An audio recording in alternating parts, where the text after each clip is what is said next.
Nous sommes lundi 6 janvier 2025. Il vient d'être 17h, l'heure du journal en français au micro Rukai Abdraman. Au sommaire, la situation météorologique au Niger est caractérisée ces derniers temps par un retour de la chaleur en pleine période de froid. Les explications du directeur général de la météorologie sont à suivre dans ce journal. Le Niger connaît en cette période la crue guinéenne. Les habitants de la ville d'Ayoru, riveraine du cours d'eau, sont victimes d'inondations. Vous les entendrez dans cette édition. Dans la partie magazine, le juriste va nous éclairer sur les termes dommages et intérêts en droit. Bonsoir à tous et bienvenue dans ce journal. Alors que la période froide s'installe au Niger, l'on ressent de la chaleur par moment dans certaines parties du pays et de la poussière. Qu'est-ce qui explique cette situation? Élément de réponse avec Kachella Lawangaptia, le directeur général de la météorologie nationale. Il est joint au téléphone par Assoumana China. Après l'hivernage, nous avons dans le matin et nous sommes pleins dedans. Nous avons deux grandes sources de poussière. Nous avons celle qui est au niveau des Baudelaire au Tchad et nous avons tous les déserts que nous avons au nord. Tous ces déserts-là aussi ont des fils particules qui sont mobilisables. Mais mobilisables par quoi? C'est le vent. C'est des phénomènes érosifs en fait. C'est ça qu'on appelle la brume sèche ou la poussière en suspension que vous constatez à ce moment-là. Quand la poussière est dense, ça joue sur ce qu'on appelle le bilan énergétique. Les rayonnements qui rentrent et les rayonnements qui sortent. Et ça peut aussi contribuer à une hausse des températures. Généralement, le jour, ça contribue quand même à ne pas laisser une grande partie de l'énergie qui nous vient du soleil de pénétrer et venir à nous. Donc à cela, ça peut contribuer à un peu réduire la quantité qu'on a ici. Mais dans le même temps, l'énergie qui répare, malheureusement, celle-là est sous forme de chaleur. Une partie aussi peut être bloquée par cette poussière-là, surtout la nuit, et ça pourrait contribuer à faire relever la température. Donc nous avons cette poussière-là qui est là au niveau de Niamey, et effectivement, donc cette poussière peut jouer de deux côtés sur donc, le bilan énergétique. Le fleuve Niger connaît en cette période la montée de ses eaux.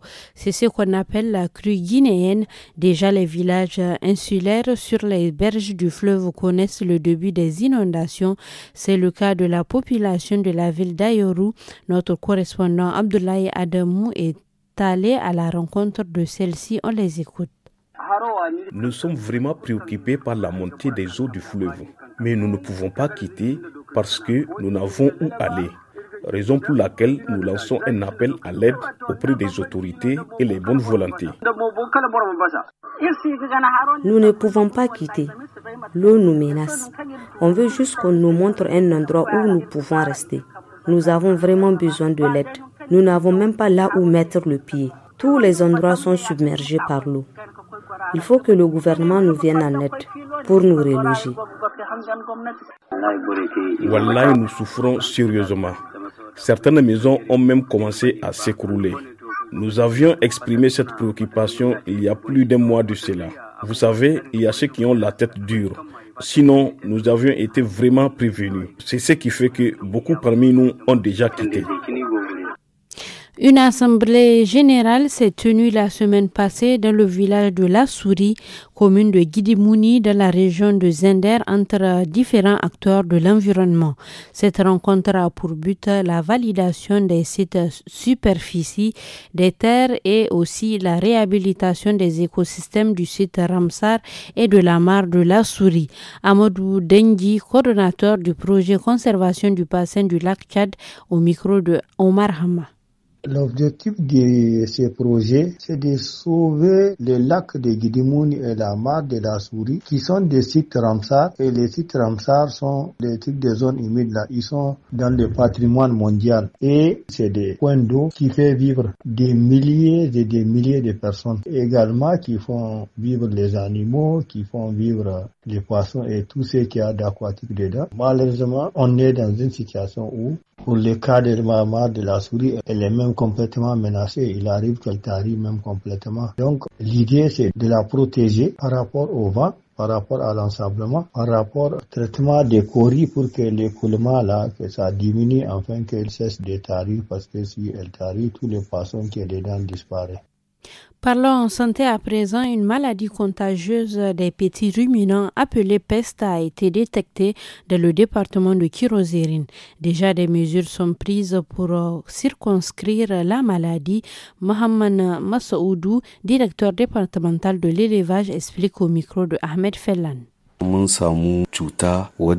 Nous avons enregistré une maladie communément appelée Shanghai en Hausa. Elle attaque les petits ruminants. Les éleveurs nous ont informés de cette situation. Nous avons fait des prélèvements que nous avons envoyés à Niamey. Le laboratoire a identifié la maladie. En collaboration avec l'autorité, nous avons sorti une note pour informer la population de l'existence de cette maladie et les précautions à prendre pour empêcher sa propagation. J'appelle aux éleveurs de ne pas rentrer dans la zone allant de Agarous à Toulouk, comme elle fait frontière avec Ingal, donc ne pas accéder à cette zone pour perdre leur bétail. Nous avons également demandé à ceux qui sont déjà dedans de ne pas sortir, puisque nous sommes en train de mener une campagne de vaccination pour prévenir cette maladie dans les zones non encore affectées.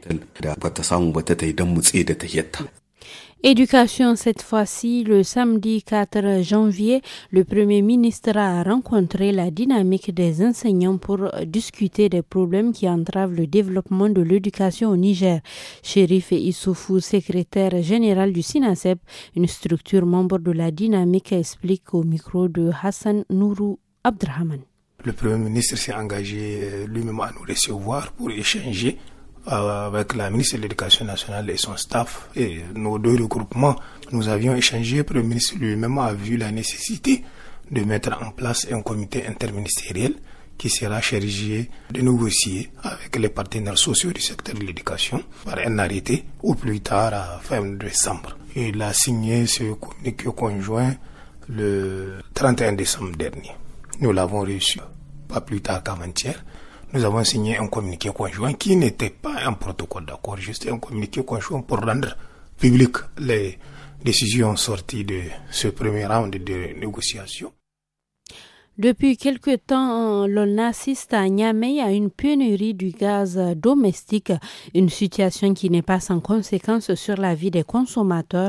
La demande est forte par rapport à la disponibilité, indique Moumouni Idi, secrétaire général du syndicat national des revendeurs du gaz Sinareg. Il est au micro de Maman Ada. Comme d'habitude, en début d'année, la demande est forte et il y a eu aussi beaucoup de jours fériés. À la Soraz, ils ne font pas de production. C'est cette situation qui est à la base de la pénurie du gaz à Niamey. Deuxième raison, le contrat de commande du gaz entre le Niger et le Nigeria est arrivé à terme. Peut-être à travers un nouveau budget, les autorités ont prévu un nouveau contrat avec le Nigeria pour satisfaire les besoins en gaz domestique. Vous savez, Niamey est régulièrement ravitaillé en gaz du Nigeria, mais pour les autres régions, elles sont ravitaillées par le gaz de la Soraz. Nous avons tenu une réunion à ce sujet au ministère du Commerce avec le ministre qui nous a promis que les choses vont rentrer dans l'ordre d'ici le 15 janvier. Autre aspect de ce journal, le doyen de juge d'instruction du tribunal de Niamey a placé sous mandat de dépôt le vendredi 3 janvier Moussa Tchangari, secrétaire général de l'association alternative Espace Citoyen, indique une source proche de son conseil. Il est déposé à la maison d'arrêt de Felengue, située dans la région de Tilaberi, à environ 160 km au nord-est de Niamey. Pour rappel, Moussa Tchangari est accusé d'atteinte à la sûreté de l'État, association de malfaiteurs en lien avec le terrorisme et apologie du terrorisme.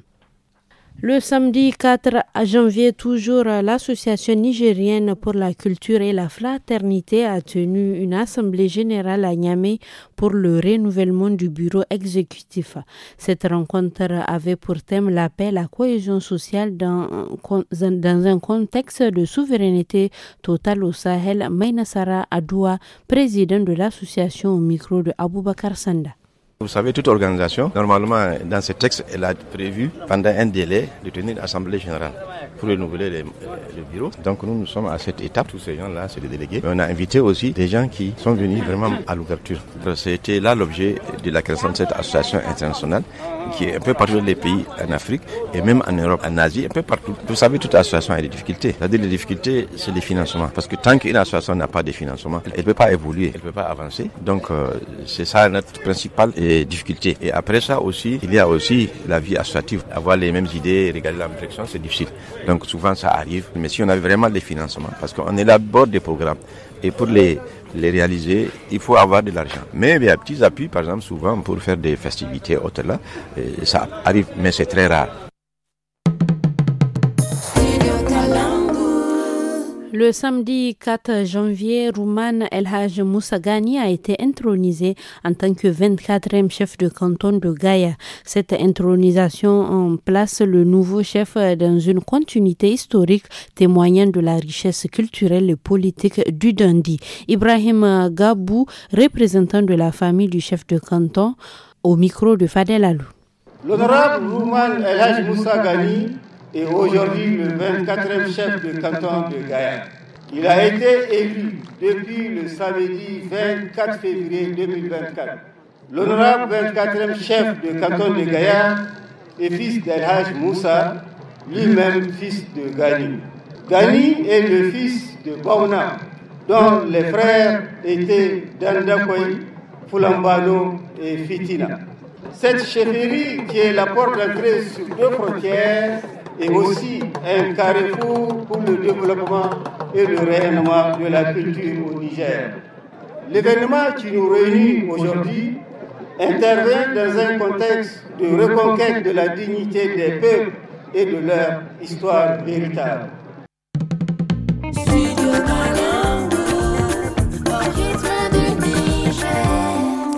Et puis la partie magazine de cette édition qui s'intéresse à la justice en matière de responsabilité civile, contractuelle et ou extra-contractuelle. La victime peut se voir indemnisée à travers le paiement des dommages par une personne ou une entreprise. C'est cela qu'on appelle dommages et intérêts. Le juriste Moussa Bachir nous éclaire sur ces deux termes juridiques. Il est au micro de Anissé Karim.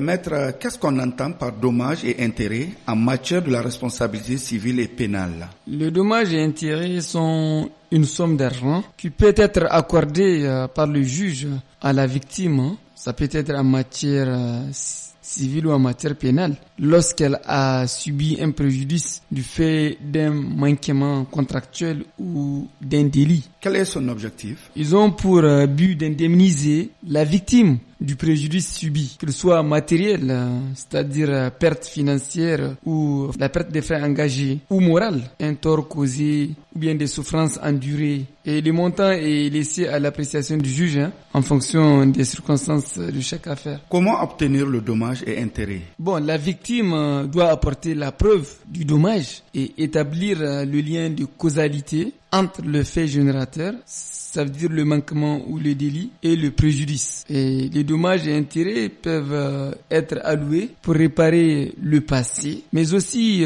pour prévenir des dommages futurs. Nous avons les dommages et intérêts dissuasifs ou punitifs. Il y a combien de types de dommages et intérêts? Il y a les dommages et intérêts compensatoires, c'est-à-dire ceux qui compensent pour le montant du préjudice corporel, matériel ou moral. Il y a les dommages et intérêts moratoires, qui sont ceux qui sont liés au retard de l'exécution de payer une somme d'argent. Quelle est la différence entre le dommage et préjudice? Vraiment, on peut dire qu'il n'y a pas une très grande différence.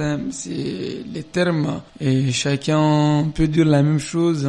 Chaque terme ici, parce que vous pouvez dire comme préjudice, ça peut être la perte d'une chose, ou bien discréditer la personne ou l'humilier. Ça fait partie du préjudice. Et on peut dire que le préjudice comprend toute conduite préjudiciable, en particulier qui comprend la conduite qui cause un préjudice physique et une conduite aussi qui cause un préjudice psychologique. Par exemple, en provoquant de la peur, de l'alarme ou bien de la détresse. Bon, le dommage, on l'a aussi défini comme des dégâts matériels. Et ça peut être la dégradation, des endommagements. Exemple, des dommages causés par un incendie.